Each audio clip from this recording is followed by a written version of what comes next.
مدینه منوره ته چې رسول الله صلی الله علیه وسلم تشریف یوړو 13 جمعه مې درته ویلي چې مسجد نبوي جوړ شو. نو انصار د مدینه خلکو ته به مخکې ابن قیله وی، د قیلې بچي، او یو قوم پکې اوس نوم و، د بل پکې خزرج و، د مدینې نوم یثرب و. نو چې نبی علیہ السلام مبارک غیله تشریف یوړو نو نوم یې ولا بدل که، مدینة النبی نوم یې ولا کېښود. اصل خپل نوم یې مدینة النبی دی، اوس ورته خلک مدینه منوره وی. او دا چې کوم د مدینې خپل خلکو نو هغې ته د انصارو لقب ورکه. انصار هغې خلکو ته وی مرستیال، امداد کوونکي. دی د صحابو ډېر مدد وکړو، د نبی علیه السلام سره ډېر زیات کومک وکړو، نو دا لقب ورته الله ورکه، نبی علیه السلام ورکه انصار. مهاجرین چې بتلل نه کور ولته نه هلته ځمکه وه، د مکې نه بتلل د نورو ملکونو نه به راتلل، مهاجر به شو. هېڅ هم نو د غریبانانو، او نه داسې بازارونو چې په هغه بازارونو کې څوک ځان له خوراک طلب کي، د یو بانډې زندگی وه. نو نبی علیه السلام د یو مهاجر او د انصاري په منځ کې رورولي جوړه کړه، مواخات ورته وایي، رورولي. چې دا مهاجر دا به چا سره یي؟ نو انصارو به وی صاحب مال راکا، یو مهاجر به راتله وی دا مال راکا ما سره به میلمه، بل به وی دا مال راکا، بل به وی مال راکا. دومره قرباني د مدینې خلکو ورکړې د انصارو چې تاریخ کې به څوک دومره قرباني ورنکي. نبی علیه السلام ولا قراندازي وکړه، د ده په سر قراندازي شوه، ځکه یو به وی زی بوځم، بل به وی زی بوځم، قراندازي به شوه چې چا په قراندازۍ کې به راورسېد وی د دې ستارور شو. د بل په سر به قراندازي واچوله چې د چا په قراندازۍ کې به راووت وی د ستارور شو. د بل په سر به قراندازي واچوله چې د چا په سر به راوخته وي د ستارور شو. یو مهاجر د انصاري رور کو، داسې رورولي نه لکه دا مونږ چې ورته رورولي وایو، داسې رورولي وله جوړه کړه چې که دا مهاجر مړ شو نو میراث به دغه انصاري وړي، او که دا انصاري مړ شو نو میراث به دا مهاجر وړي. وارثان یې کړل د یو بل. نو مهاجرو سره غریبانانو سره سو چې دی به مړه شي او انصار به دې میراث وړي. نه، د انصارو خپل یو زبردسته قرباني ورکړه چې که مهاجر انصاري کې هر یو مړ شو یو بل میراث به وړي، مالونه یې ورسره تقسیم کړل. جایدادونه چې د انصارو کمو، د چا 2 جربه پټې وې، یو جرب مې د مهاجر رور شو، د چا 4 جربه پټې، دا جربونه خو زمونږ په وخت کې دی، هغه وخت کې د هغې خپلې پیمانې وې. زه یو مثال در کوم، هلکه دا 2 جربه د مهاجر شو، دا 2 ګزه د مهاجر شو، دا باغ 2 باغه مې د یو د مهاجر شو. دونه قرباني یې ورکړه. یو مهاجر حضرت عبدالرحمن ابن عوف رضی الله عنه په قراندازۍ کې د یو انصاري ورسېد، د هغه نوم سعد ابن ربیع رضی الله عنه. کور ته یې بوته ویل ته خو زما رور شوې، نبی علیه السلام ته ما ته د رورولۍ په بنیاد راکړې، وی راشه دا مالم د سره په منځ نیمومه، او زما 2 ښځې دي، یو پکې خوښه کا چې ستا کومه خوښه شي نو طلاق به ورکم، چې عدت یې تیر شي نو درته یې په نکاح کوم. خو پکې څوک دا قرباني غټ مال د سره نیمو، نیم مال زما ستا شو، او 2 ښه دانه چې ورېږه یو پکې درته پرېږدمه. بیا به چا وی چې دا به ناخوښه وه یا بوډۍ به ونو دلی ورکوي. وی نه راشه 2 ښځې مې دي، یو پکې خوښه کا چې ستا کومه خوښه طلاق به ورکم، عدت چې تیر شي تا ته یې په نکاح کوم. دې ته قرباني وی. دین د پاره بیا دا نشته، اسلام د پاره قرباني دا شوه کومه قرباني چې انصارو د مدینې خلکو د مهاجرینو په حق کې ورکړې ده. او ته څه وایي په جواب کې؟ وی بارک الله فی اهلک و مالک، وی خدای دې ستا په اهل په ښځو کې او په مال کې برکت واچوي. هغه یو سړي کوي وساتو کې نه بل ورپورې ونښلي، هغه سم نه ده. هغه ورته ست نو کړې، کلکه خبره یې ورته وکړه. هغه بل ته ګوره، د هغې ایمان ته مه ګوره چې واقعي دی خو ما سره دا یو مدد کوي، خو زه دې داسې ولې وکړم چې دله دې ضرر ورکړم. دلوني علی السوق، وی ما ته بازار ښایه، زه تاجر یم چې ځان له تجارت شروع کړم. سعد ابن ربی دا قرباني ورکړه، او عبدالرحمن ابن عوف رضی الله عنه دا 2 نمبر قرباني ورکړه وی خدای دې ستا په اهل او په مال کې برکت واچوي ما ته بازار ښایه زه تجارت والا سړی یم تجارت به وکړم لړ بازار یې ورته وښوی دا بازار دی دې کې تجارت کوه دې خو د مکې پته ورته نه وه په هغه ورځ تجارت وکړه خدای وله ګټه ورکړه پس بیا تجارت وکړه خدای وله بیا ګټه ورکړه په بل ورځ بیا تجارت وکړه بیا وله خدای ګټه ورکړه الله مالدار داسې مالدار شو چې یو ځل نبي علیه السلام له په مخه ورغی او د واده نښې وې پې لکه یو سړی چې واده وکړي نو د واده څه نښې نښانې د واده په زلمي وي خلک پې پیږي د واده څه نښې وې پې نو حضور پاک دې تپوس وکړو وی عبدالرحمن دا څه چل شوی دی وی صاحب واده مې کړی دی کوم ځای دې واده وکړو وی د انصارو کې یو ښځه مې په نکاح واخېسته وی ولیمه دې کړې ده د واده نه پس چې ډوډۍ څوک ورکوي هغې ته ولیمه وایي وی نه د الله رسوله نه مې ده ورکړې وی ښه اولم ولو بشات وی ولیمه وکړه که وس دې کېږي یو ګډ چیلی حلال که خدای دونه وس وله ورکړه چې دا دې وادې پکې وکړو پیسې هم خدای ورکړې هغه عبدالرحمن ابن عوف خدای دومره مالدار دومره چې بیا دې وروسته وفات شوی د 4 ښځې به بیا نو 4 ښځو کې یوه ښځې وایي ماله د ده په ټول میراث کې عیسه مه راکوئ نغد مال کې راله لږ شی راکوئ په نغد مال کې په ځمکو کې مه راکوئ اسونه دي اوښان دي ګډه چیلی دي هغې کې هم نه غواړم تجارتي سامان دی هغې کې هم نه غواړم کورونه دي هغې کې هم نه غواړم به د نغد مال کې لږ غونده شی راکوئ زما رونو چې ښځې 4 وي او د سړي بچي وي نو 22 حصه د یوې ښځې کېږي 22 حصه ډېر معمولي شی شو که نه ځکه اتمه به په 4 تقسیمې نو د یوې ښځې 22 حصه شوه لیکن دې له چې نغد لږ غوندې شی ورکړه نو 80,000 اشرفۍ وله ورکړې 80,000 دیناره د سرو زرو اشرفۍ وي د سپینو زرو نه ډېر لوی قیمتي دی دی لږ شی ورکړه دونه مال خدای عبدالرحمن ابن عوف له ورکړه ولې هغه قرباني وکړه هغه انصاري ملګري مال هم د سره نیمو او ښځې هم د سره یو در کوم ده د هغې مقابله کې داسې ښکلی جواب ورکوي خدای دې ستا مال او اهل کې برکت واچوي الله وي ده ته خو د برکت دوا وکړه او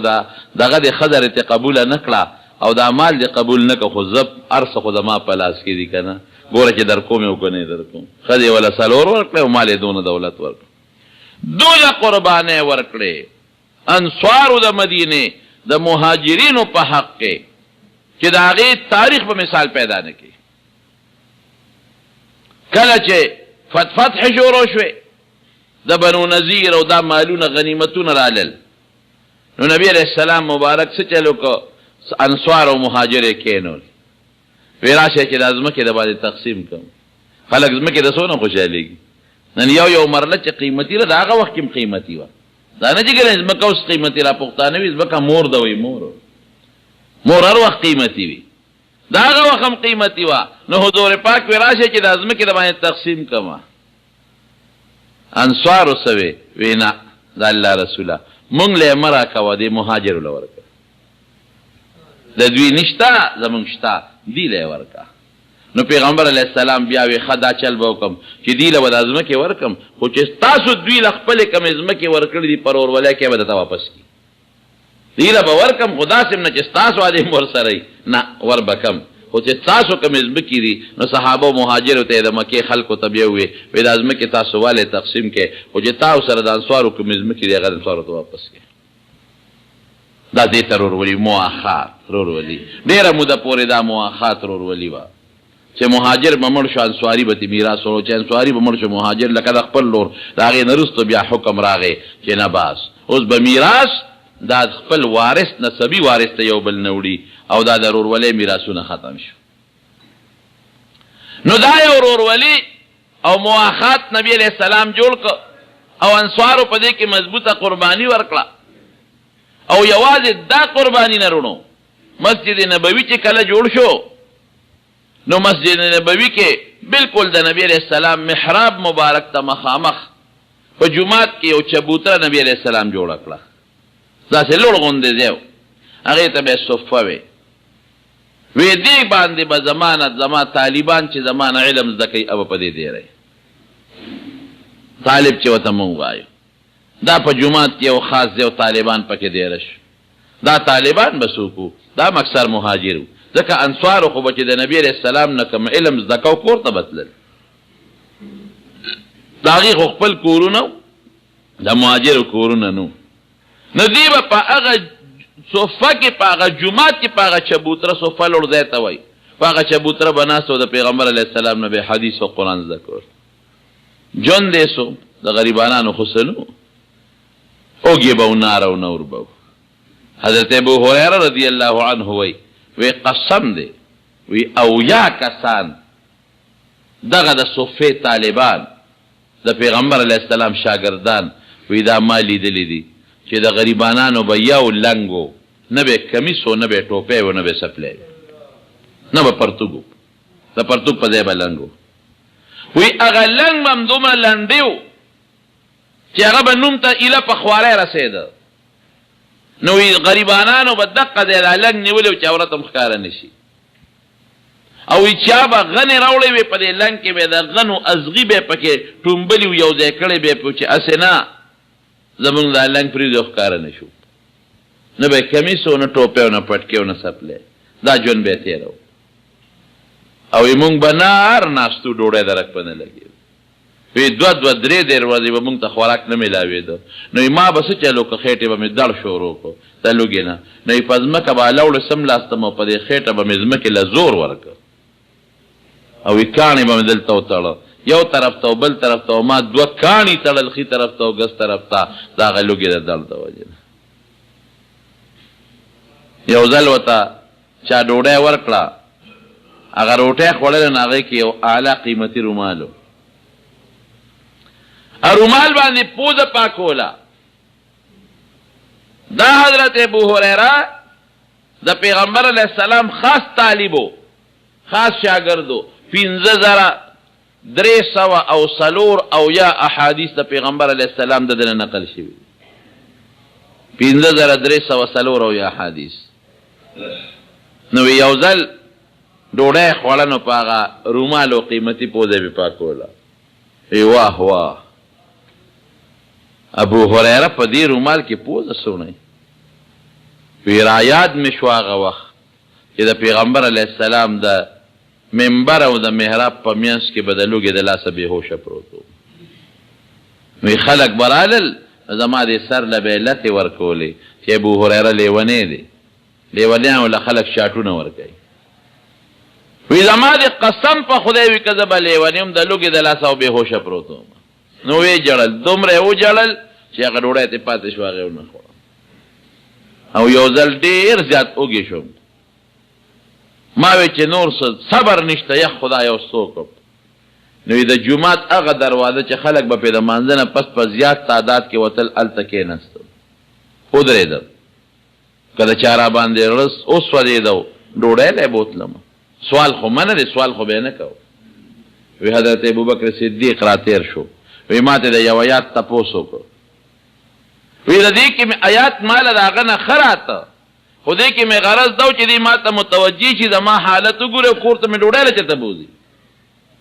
خوله مې ورته ګډوله ځان ته مې را متوجه کو خو هغه هم نیغ تېر شو هغه کله څه وله وی دې کې حضرت عمر راغی ما هغه آواز ورکړه چې یو آیات تپوس ته نه کو وی دا غرض مې پکې نه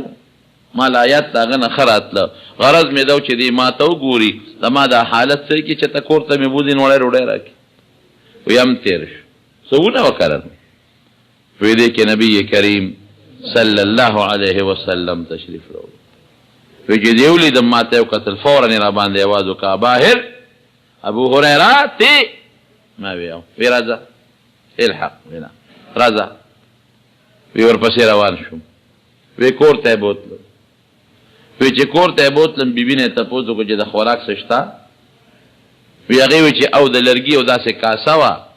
پوټینۍ غوندې وی دا یو ګاونډی تا له پیره لېږلي دي وی ما ته نبي علیه السلام وفرمایل چې ابو هریره ورشه د صفې طالبانو ته اواز کړه چې تاسو نن د پیغمبر علیه السلام میلمانه یې وی ډېر ګیله من شوم وی ځکه د صفه کې به کم از کم اویا کسان او د 300 پورې کسان ناستو ګیله من شوم ډېر چې د الله رسوله ما ته وګوره کاڼې مې تړلي دي اوږې مې او خېټه مې داسې ده چې ور پرېوتې ده او دا یو کاسه پیدي نو چې د صوفي خلکو ته آواز کما او په دین پویوما دا هم راته پته و چې نبی علیه السلام به چې چا تقسیم کو خدمت به کو نو هغه به په آخره کې ورکشي ورکو نو ما ته پته ده چې دا خلک په ما را بلی خدمت به په ما کوي نو ما له به آخر کې را کوي نو یقین نه دی ګوټم راته پاتې شي دا خو د یو کس پیدي یو کس به اوس کی یا به دوه اوس کی زاړو دوه دی اوس کی یا درې دی اوس کی نو دا اصل او یا 300 کسانو ته کم ځای رسېږي نو ډېر ګیلمن شوم چې دا خدای رسول اوږې خو زه یم نو ډېرو کې هم د ګرځېدو طاقت مې نه لري خېټه مې دړ کوي او ته وایې چې دا صوفي والا راوغواړه خو د پیغمبر علیه السلام خبره هغې کې خو موږ دویمه نه شوه کولی وی لاړم صوفي والا چې څومره طالبانو صحابه کرامو هغې ته مې آواز وکړه چې راشئ نبي علیه السلام هم غواړو د هغې غریبانانو د خوراک بسو حسم نه د هغې به دا چې یو پړی به اویزان دو پړی په دې صفه په دې چت کې نو انصارو به د کجورو غونچک راوړه هغه پړي کې به یې ویزان کړ نو دی به چوکه راواغېسته نو هغه غونچک له به یې ټس ورکړ نو د هغې نه به 2-3 کجورې را پرېوتې نو په هغې به یې خپله ګزاره کوله نو کجورې خو په هر سیزن کې په هغه زمانه کې دونه کجورې هم نه دا اوس چې کمې دي دغه د دې غریبانانو ګزاره وه او دا ابو هریره رضی الله عنه وی دروازې به دقسې ناستو سبق مم یادو د نبي علیه السلام نه قرآن به م زده کو او دغه دا نیمه کجوره به مو څنډله خوړه به او یې ماسخوتن چې به شو نو پیغمبر علیه السلام ته به راغونډ شو نو نبي علیه السلام به صحابو ته وی دا بوځئ کورونو ته ډوډۍ پې وخورئ وی چا به یو کس بوته چا به 2 بوتلل چا به 3 بوتلل چا کر چې بسنو هغه به څوک بونتلل او یې خدای دې سعد ابن عباده رضی الله عنه باندې ډېر رحم وکړي وی هغه به 80 کسان کور ته بوتل موږ نن څو طالبانو ډوډۍ ورکړو شکر دې زموږ کلي علاقه خو ډېره ښه ده خدای فضل په طالبانو باندې که د یو د 2 شي نو بیا پې خلک تنګېږي دا طالبان چې دا اوس ستا په مدرسه کې علم زده کوي دا د پیغمبر علیه السلام د صحابو د طالبانو وارثان دي ګورې حقیقت ته ته مخه خبره ده بله دویمه پکې نشته هغې د نبي علیه السلام نه قرآن زده کو حدیث یې زده کول دا هم غریبانان قرآن او حدیث زده کوي هغې له به انصارو ډوډۍ ورکوله خپل یې سنو دې له هم تاسو ډوډۍ ورکوئ که مدرسې له څوک چنده ورکوي دا هم د هغوی د ډوډۍ لپاره ده که نو چې څوک طالب دی دا د نبي علیه السلام د هغې صفې د طالبانو وارث دی او چې کوم خلک دې طالبانو سره مدد کوي کومک کوي ډوډۍ ورکوي دوی د هغه چا یاد تازه کوي چې د پیغمبر علیه السلام په زمانه کې به چا د صفې طالبانو ډوډۍ ورکوي هغه دین دی که څوک یې زده کوي مخلوق ته یې رسوي څوک دین والا سره مدد کوي ته خو څه نوې خبره نه ده خو که دې طالبانو دا دین پرېښود او دوی وایي چې زموږ ځان له دوکان به وکړو او خپل تجارت به کوو یا مزدوري دیاړي به کوو ډېر خلک دیاړی کوي بیا به دین ختم شي که ختم به نه شي او که دا طالبان وایي چې نه زده کړه به هم کوو ځان له به ګټم کوو دواړه کېږي نه او چې دا څوک سره مدد کوي دوی وایي نه کوم مدرسې سره مدد او طالب سره مدد نه کوم دوی به څه خوري بیا هم دین ختم شو پاتې شو دا یو نقشه ده بلکل دا زمونږ د مدرسو د طالبانو زده کړه او په مدرسو کې طالبان چې کوم دین زده کوي او دا څوک مدرسو سره یا طالبانو سره د ډوډۍ په شکل کې مدد کوي یقین وکړه دا د حضور پاک د هغې زمانې د انصارو د مهاجرینو یو نقشه ده یو یاد تازه کوي چې نیت روغي ګورئ نیت صفی تاسو ته هم دا ویم بعض یو کې په خپلو بچو علم زده کوي قرآن پې زده کوي او که د چا دا ني نو د دې طالبانو عالمانو سره د مدرسو سره مدد وکړي په دې نیت چې زما د دین خدمت کوي زما دین زده کوي پرېږده چې دین ته اوزګاري مدد به ورسره زه کوم دین به خور شي خدای به یې خور کړي نو د شپې به چا 2 کسه کور ته بوتل چا 3 چا یو چا سعد ابن عباده رضی الله عنه به 80 بوتلل ډوډۍ به یې وخوړه که به اوبه او که به نو واپس به بیا رالل دقه ځای به یې شپه کوله په دا چبوتره کې اوده به وپکې طالبانو د مرستې او د مدد یو واقع درته ویم ستاسو ذهن کې دا خبره وکړي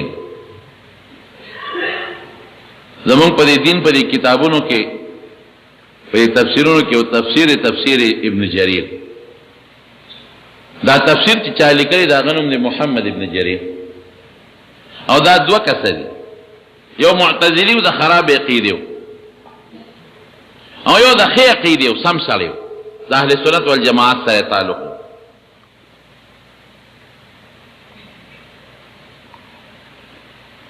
دا چې کوم د اهل سنت والجماعت سره تعلق دی خپل واقع دي کی یو زمانہ کې په هندستان کې موږ د یو استاد جن درس وې سبق هم تز زکاو زکاو الحمدلله زموږ د طالبانو چې ذکر دستاربندي تیر اتوار شو خدای کامیاب کړو خپل وطن ته لاړ وې دا رنګ موږ لګیو د خپل استاد نم سبق زکاو نو د کال په دې مینس کې را سره خرچه خلاص شو و زمون په وطن کې خلک طالبانو له ډوډۍ ورکوي په پنجاب کې یا په دغه کې هندستان کې دا د وظیفو رواج نشته نو چې خرچه خلاص شو نو موږ مرګرو مشوره دا وکړه چې دا کلی ته بلار شو وطن ته د مور پلار ملاقات به وکړو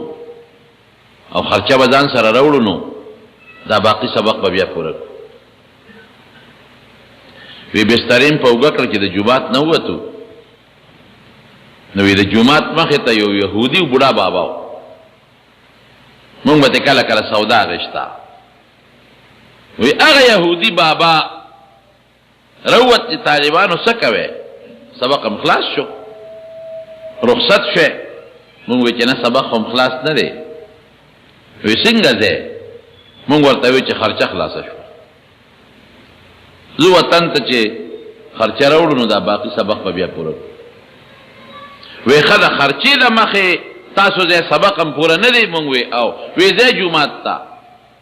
او چه سمر خرچه پا تاسو کیگی زبا در کو زی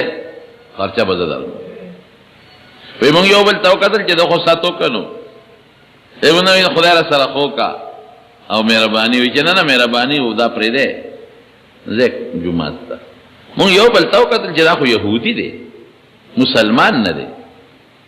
همون خود مسلمانان یو طالبان یو دی په موسیقي خرچه کوي ویا پوي شو بابا ویا غوي چې تاسو ولې سوچ کوي تاسو په یو آسماني کتاب باندې ایمان دي چې قرآن شریف دی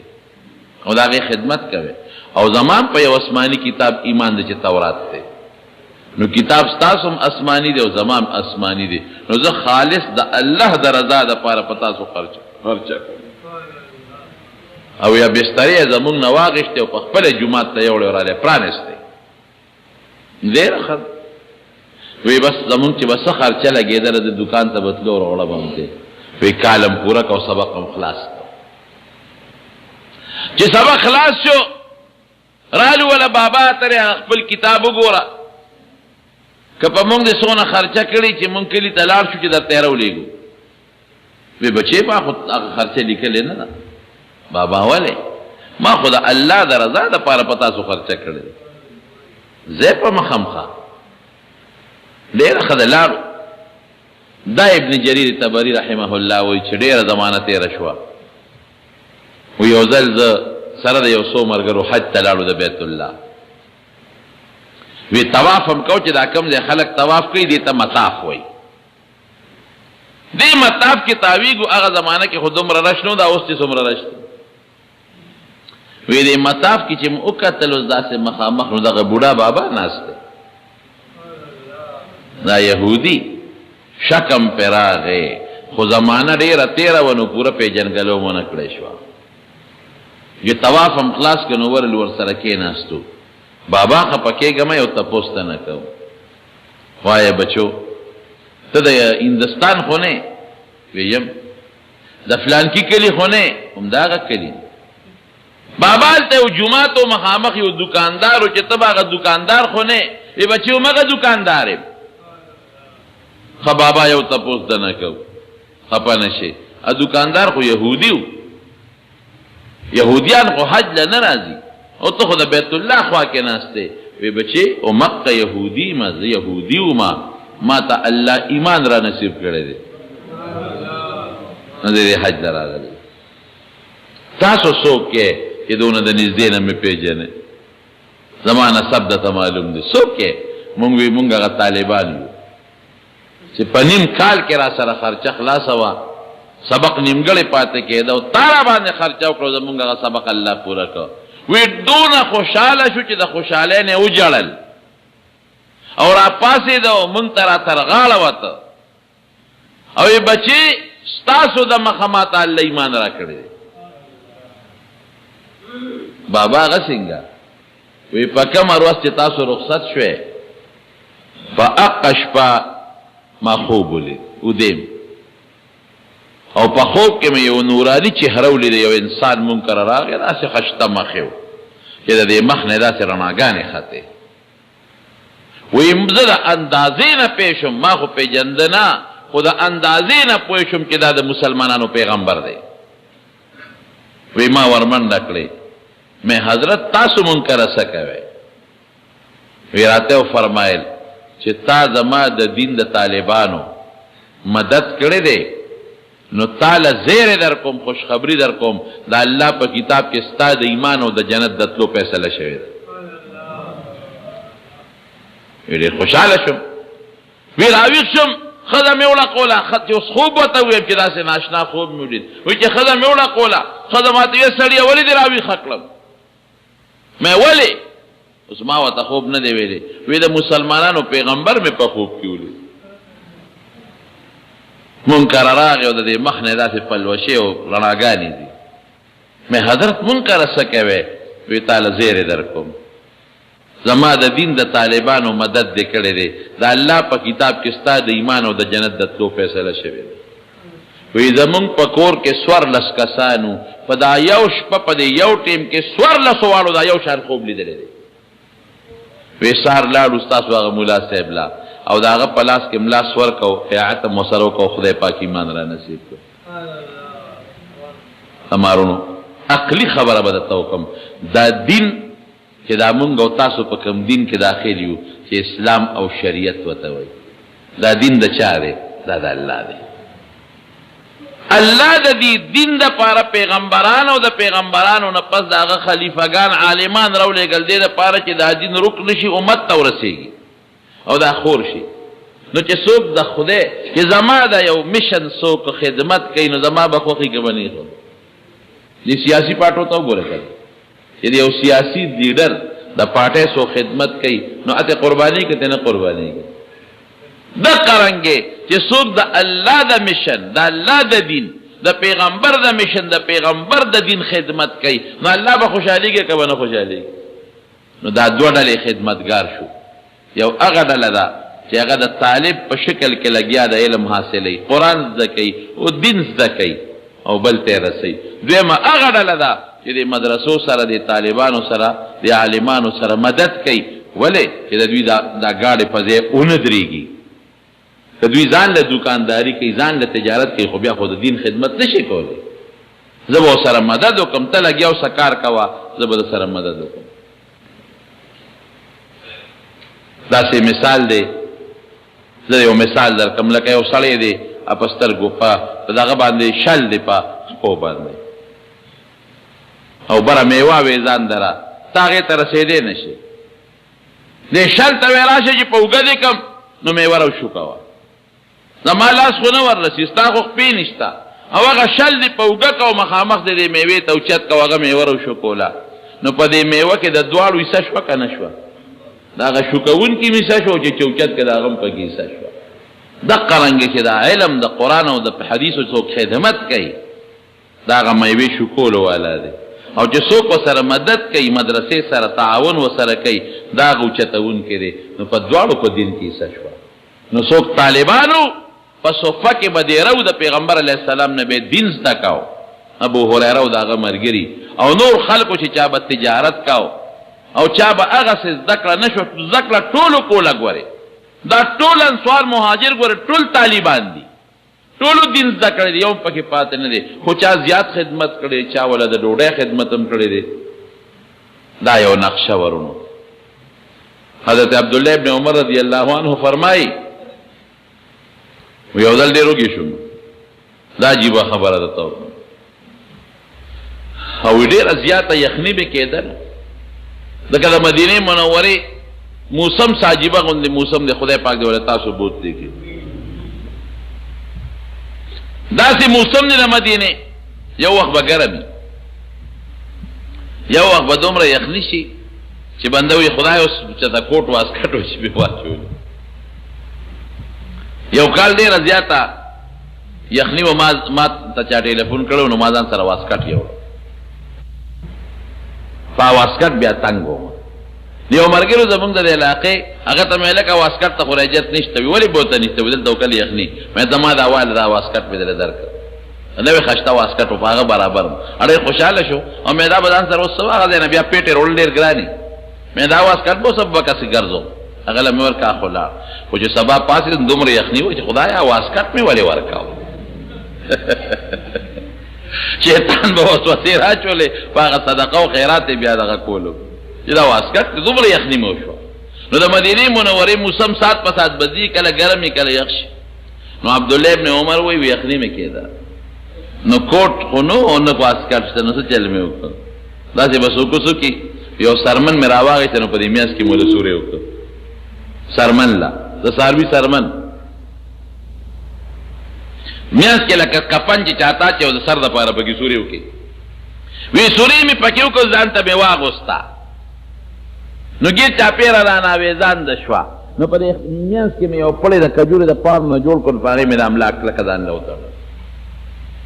او ضرورت ایجاد کی ما او سپلای به نه وي نو موږ به څه چل وکړو موږ به څاروي سرمن راواغېسته نو په خپه پکچ به م په چاکو پرې کړه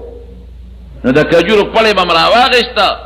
د کجورو پاڼ نو هم پړی جوړ کړ نو هغه به م یو ځای پکې سورې وکړو نه به د ګروت دپاره شوه او یو ځای به م سورې وکړو نو په خپه به م لکه د روغ راوالو په دې کې به ګرځېدو دا م ژوند نو ډېر زیات وږی وم او دغه شی مې اچولی وایي بین به رانه ته ځکه خو چې ویلي شي ګرم شي نو بیا د وازګې بین کوي نو یو یهودي و د هغه باغ و نو چې ورغلم نو په دې چوندې کې ګورم وایي هغه یهودي را باندې پیش و وایي ما ته وایي بانډیسي راشه که خدمت کې نو ما سره مزدوري شته نو ځان مې وردننه که په هغه باغ کې نو ما ته وایي چې ګورې لس بورقې او یوه قجوره لس بورقې به راوباسې دې باغ ته یو قجوره به درکړو وی مجبور وم حالانکې هغه بورقه هم داسې وله بورقه نه وه او د مدینې کویان هم د تورنګزو په شان دی جور دي یو د ختم بورقه به مې راایستله چې لس به مې پوره کړې نو کجوره به یې راکړه او به مې خوړه وی چې بیا به مې لس پوره کړې ما کجوره راکړه نو کجوره به مې بله وخوړه نو چې بیا به مې لس بورقې پوره کړې نو بله به یې راکړه وی یو څو کجورې مې وخوړې پوره مې کړې او یې کېناستم او به مې وسکلې او بورقه مې ورته وغورځولو را روان شو بانډیسیا ساده سړیه ستا خو بله مزدوري کېږي باغ دې راله وبکه راشه حساب کوئ مې چې حساب به خپل کار کوي ورځم هسې نه حضور پاک بار ته راوځي ما نه څه حدیث فوت نه شي داسې ژوند و د دې اصحاب صفا دې زندګي وه نو حضرت ابو هریره وایي چې نبي علیه السلام راته وفرمایل چې ورشه هغه ته اواز کا د صوفې والو خدای یو جامتی دي او دا خو د یو کس دو کسو کېږي دا دومره او یا تیا سل 203 به دې رو چې دا زه راولم نو خوش قسمته خو هغه دی چې بس لږ بیا پې خوله کېږي او زما نمبر خو به وروسته ځکه راځي چې د پیغمبر علیه السلام حضرت ده چې څوک تقسیم کوي هغه اخره کې څکي وایي د پیغمبر هم حکم و ویل لم ټول زه مې اواز کړی وایي چې راغلل نبي علیه السلام یې کېنې ټول کېناستل وایي ما ته ابو هریره د ښي طرف نه شروع کړه وایي هغه ښي طرف والا نه مې د پیغمبر علیه السلام حکم شروع کړل چې هغه له پی ورکړل ویې څکل وایي په مړه خېټه څکې لکه همدا چې د مړې شوه خو ابو هریره لاړې پکې تا ته کوم دی پاتې کېږي وایي هغه وڅکلې وی دویم له ورکا وی دویمه مسکل پاتې شو دی وی دریم له ورکا دریمه مسکل پاتې شو دی باس وی پوه شوم چې دا خو معجزه ده د حضور پاک وی چې څومره کسانو ټولو دا پی وڅکل وی اخره کې نبی علیه السلام هغه لوښې واخیست وی ما ته چې ابو هریره زه ورته پاتې شو واله اوسته وڅکه وی ما وڅکل وی ما ته اشرب وڅکه وی نور مې مسکل وی مسکی مسکی کېږي ما ته اشرب نور مسکا وی مې چې صاحب نور مې مسکل وشابه نور مسکا وی میں والله لا اجد له مسلکن قسم په خدای که زی خیټه کې استاس کم دی ورواچوم بیا مې نبی علیہ السلام لور کړ هغه باقی پیغي اوس کل نو خلاص شو دغه چبوترا هغه ته به صفوي دا په جمعات کې دا یو نقشو سم اوچت یو لور دیشتا دا حاجان عمره والا لاړ شي پکې ناس دي 2 رکعات پکې وکي یا تلاوت پکې وکي الله دې مونږ تاسو بوتلي دا انصار قربانه ورکړي نو خدای انصار سره څوک نبی علیہ السلام فرمایي آیت الایمان حب الانصار وی دا انصار سره مینه د ایمان نه خدا څوک چې انصار سره مینه کوي دا مسلمان دی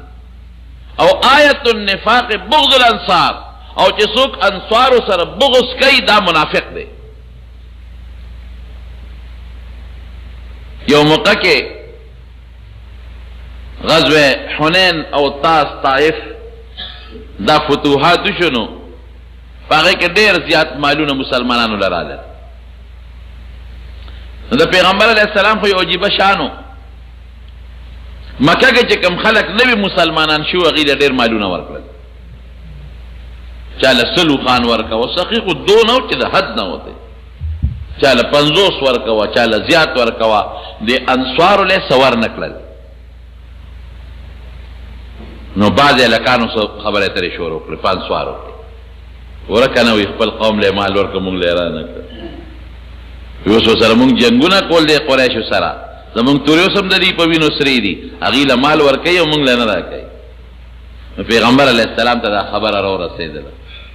نو یو غټ تنبو پاږي کې ټول انصار را جمع کړل وی ټول انصار راشه یو کس نه پاتې نه چې ټول جمع کړل وی تاسو څه خبره ترې کړې دي ناغي خو به دروغ نه وي مشرانو ورته وي صاحب مونږ نه دي کړی او د هلکانو څه خبرې اترې کړې دي چې پیغمبر علیه السلام دغه خپل قوم له د مکې مالونه ورکړل مونږ له را نه کړل حضور پاک ورته څه وایي فرمایي وی دوی له مې ځکه ډېر ورکړل چې دا اوس مسلمانان شو نو لو ولا مطمئن کوم هسې نه چې مونږ مدینې ته لاړ شو او دا واپس کافران شي او دا شته بیا مکه قبضه نه کړي شورش جوړ نه کی بغاوت نه کی دیله مې مال ځکه ورکړه چې زړه مطمئن شي او د تالیف د زړه مینه پیدا شي او ای انصارو وی تاسو په دې خوشاله نه چې خلک بزان سره کورونو ته ګړې او چیلې بوزي او تاسو بزان سره خپل کورونو ته محمد رسول الله بوزي صلی الله علیه وسلم زم خوخیم چې د سره لاړ شم که ګړه او خان او چیلیم خوښ دي وی صاحب راضي یو پتا چې ته مونږ سره لاړ شي نم دي په کار دا معلومه وی انصارو وی ټول خلک به ډېرېږي تاسو به کمیږئ او تاسو سره به وروسته ظلمونه کېږي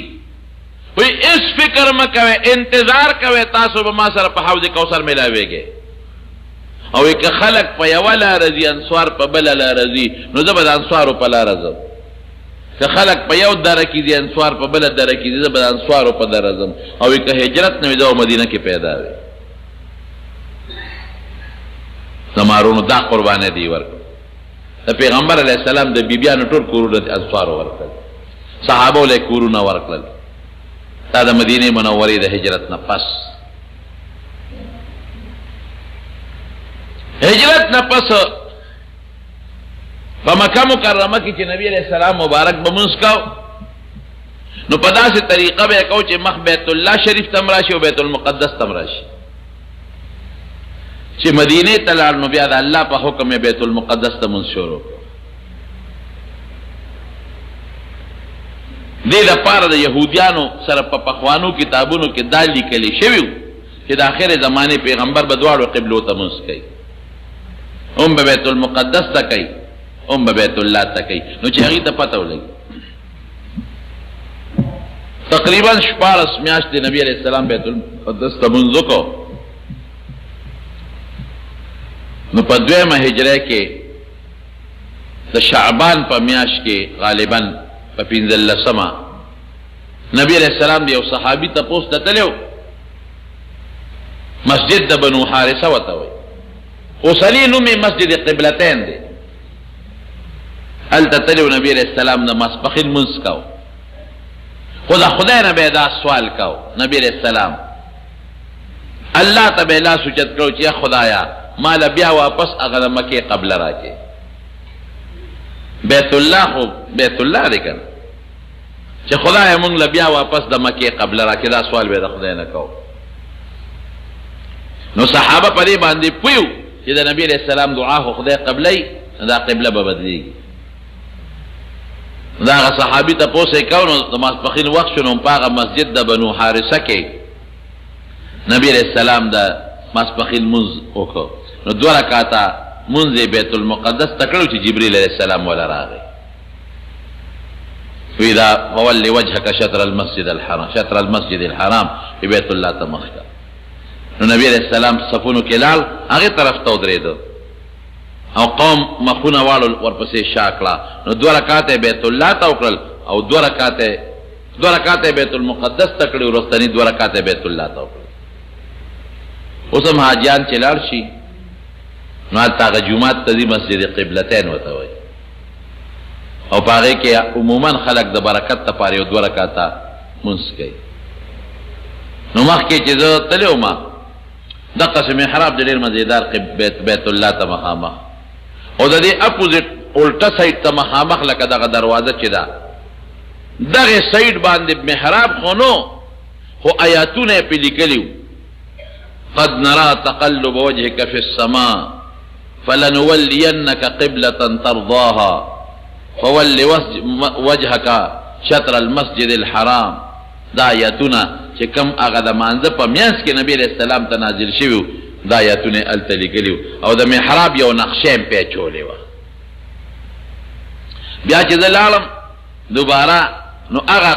محراب هغه نقشه هم نه وه هغه آیاتونه هم لر کړي او د هغې محراب په ځای ګیټ کړاو کړی دی نو یو بوډا بابا او څوکیدار هغه نه مې تپوس وکړو نو ما ته ویې حکومت دا دغه وکړو چې دا بند کې مې دا ولې وی خلکو به دې خوا مونځ کوو بعضې برادر چې نبی علیہ السلام دې خوا کړی مونږ هم داسې کوو لکه نبی علیہ السلام خو چې کوو هغه وخت کې دا قبله اوس قبله نه ده نو دا قبله بدله شوه نو یهودیانو پراپیګنډې شروع کړې کله یو خوا منځونه کوي کله بل خوا منځونه کوي الله وی ګوره اصل خبره قبله بیت الله یا بل شی نه دی اصل خبره د خدای د حکم تابعداري ده بس دا خو د خدای حکم دی کله د داسې مونځ کوو داسې به کوې دې خوا مونځ وکړه ټیک ده خدای چې څه حکم یې هغسې به کوو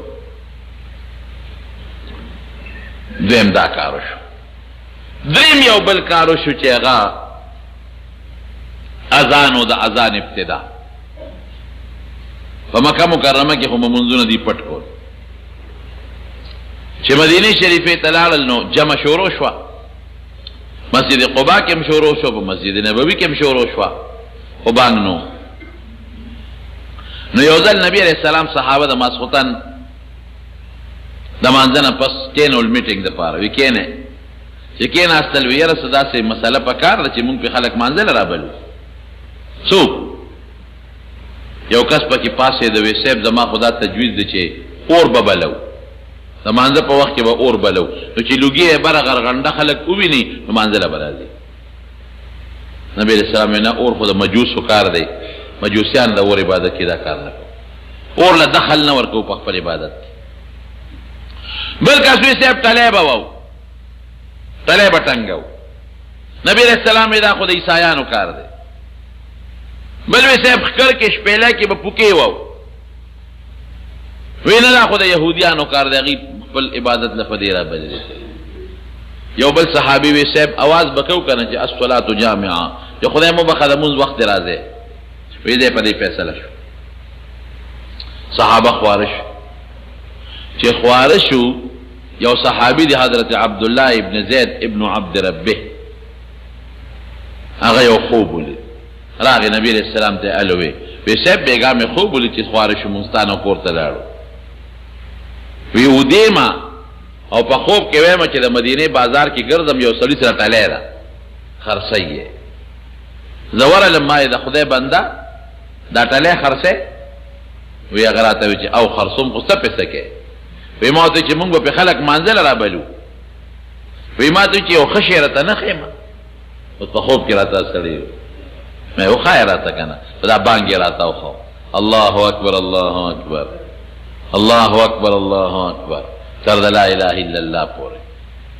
بیا راته چودريګا دا مخ کې وایا او چې کله جمع تیار شي دا پورا وخت شي نو بیا راته اقامت وخو چې دا خوب ولې د دې را پاسې دراغي نبی عليه السلام ته له صاحب دقه څه خوب وي انها لرؤيا حق ان شاء الله ودا دې رښتونی خوب لیدل. علماء وایي چې نبی صاحب متولي دا وایي چې رښتونی خوب لیدل. پیغمبر علیه السلام چې کله معراج ته تلو دا بانګ یې تورېدل خو په دې حکمت الله نو پوي کړی چې دا بانګ څه د پاره دی. چې صحابي و تخپل خوب واورو نو پوي شو چې او خو دا خو ما اورېدل په معراج کې دا خو دې مقصد د پاره وی دا سیو کا وی قم مع بلال ای بلال سره ودرېګا او القى عليه ما رايت چې سدي لیدلې دی هغه ته یو خایا او فانه اندى صوت اغستانه په आवाज کې اوچته نو دی حضرت بلال سره ودرېد او چې څه خو به لیدلو نو حضرت بلال ته هغه وی هغه بانګ وی نو چې بانګ سنگ بلال شروع کړه ته عمر دان به صادر راخکو اور امنډې والے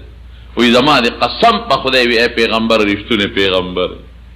ای ولی وی قسم په خدای راځي خوب عثمان لیدل دي سور لاسو صحابه او پدا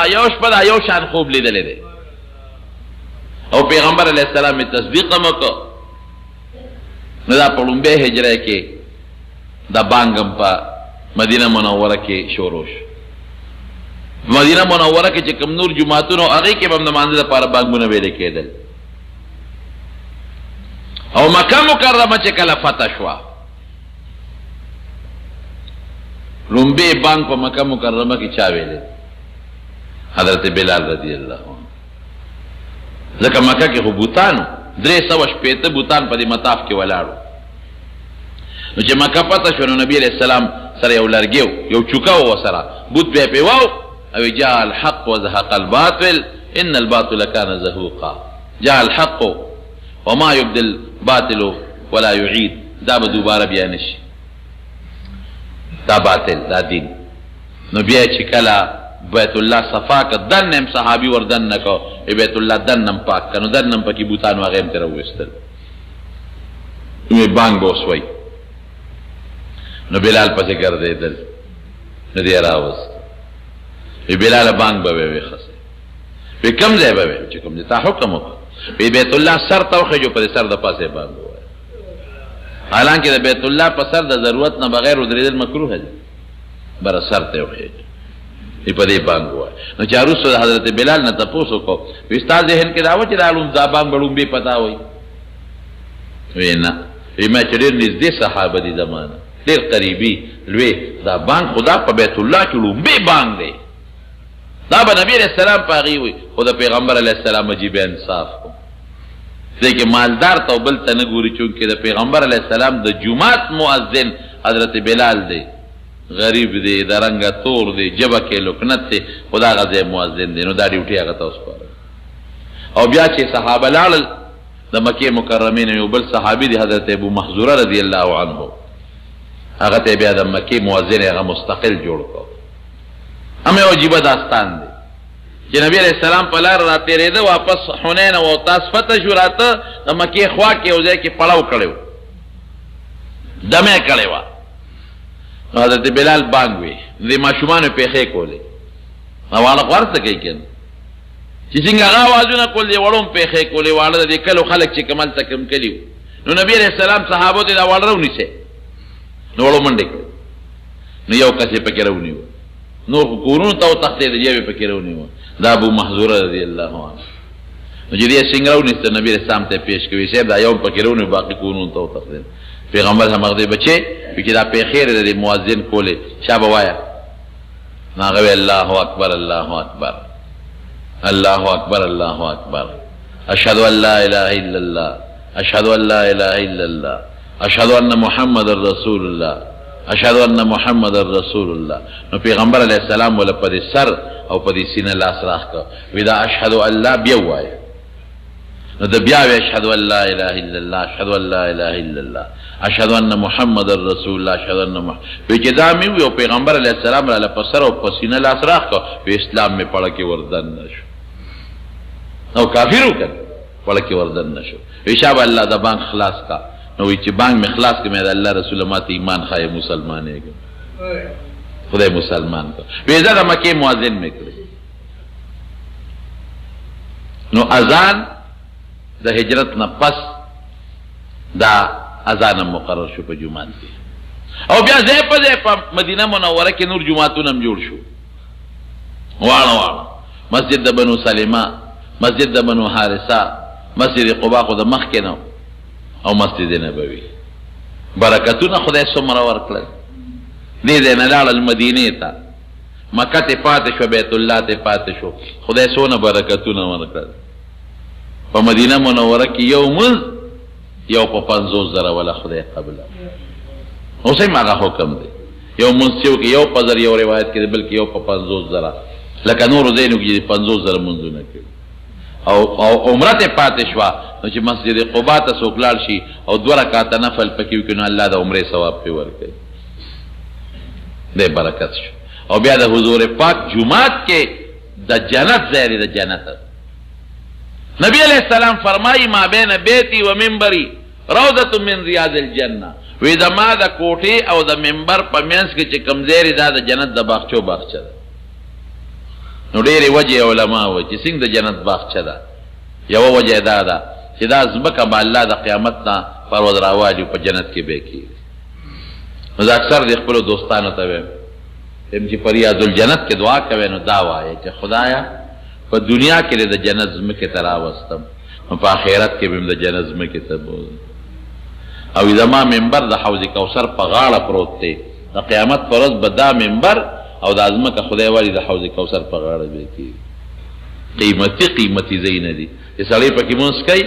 او لږ سوچ سره مونږ کوي د پیغمبر علیه السلام زمانه و غیات تازه کی چې دا غزو چې حضور پاک په پکې ناستو منځونه به پکې کول جرګو سره ملاقاتونه به پکې کول صحابه به پکې ناستو تلاوتونه به پکې کول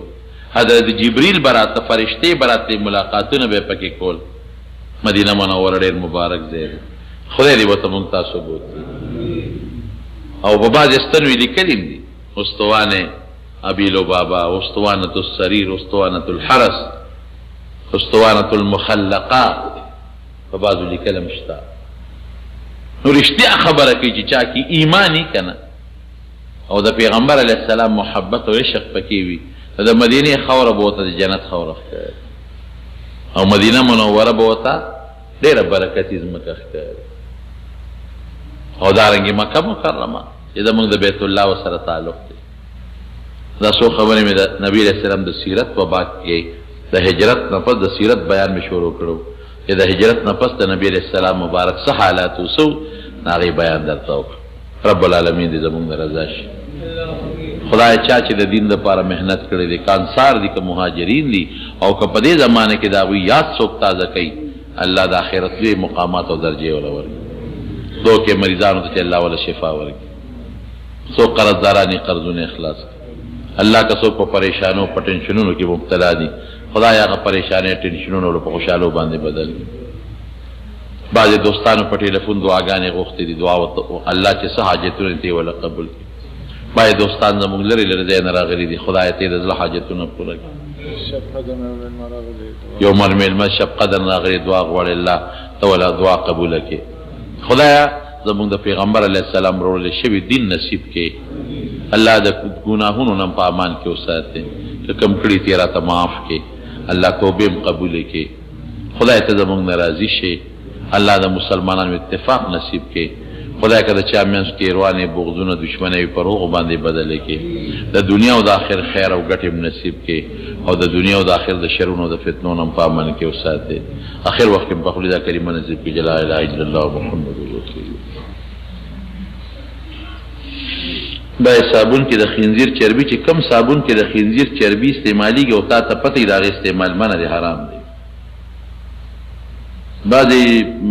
سپری کې پرفیوم دا ما تپوس کړی دا کم پرفیوم کې چې دا کم الکوهل دي که نه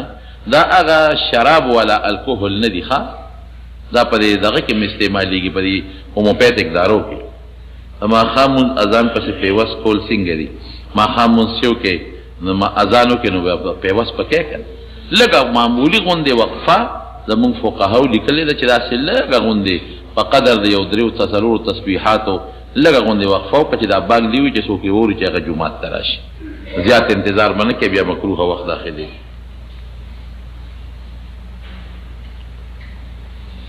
یو زنانه اپریشن په دوران کې یو میاشت روجې خوړلې دي او به څه کوي چې جوړه شي دا روجې به نیسي که دا زنانه ځوانه وي نو چې جوړه شي دا روجې به نیسي او که په دې بیماری کې مړه شوه په روجو یا قدرت پیدا نه شوې سم پې نشته او که دا زنانه بوډۍ وي نو دا به فدیه ورکوي او دا حلال دی طاووس خو حلال مرغه دی